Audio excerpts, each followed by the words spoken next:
Sambut datangnya kompetisi Liga 1 musim 2023-2024 yang bergulir mulai 1 Juli 2023 atau akhir pekan ini, beberapa tim sudah selesai melaunching tim dan memperkenalkan pemain-pemain yang akan berlaga untuk musim tersebut.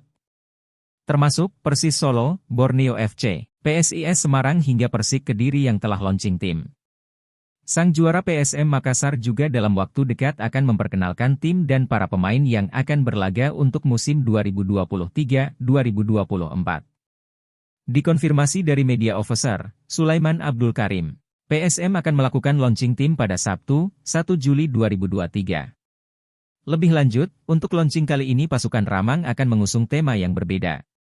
Pria yang akrab disapa Sule itu menyebut, PSM Makassar akan melakukan launching di sosial media dan berlangsung tanpa seremoni. Insya Allah besok. Launching tanpa seremoni, kata Sulaiman Abdul Karim, Jumat, 30 Juni 2023.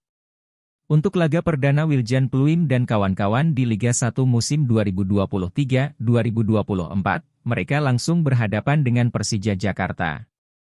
Pertandingan tersebut nantinya akan berlangsung di Stadion Utama Gelora Bung Karno, Minggu, 2 Juli 2023, pukul 20 WITA.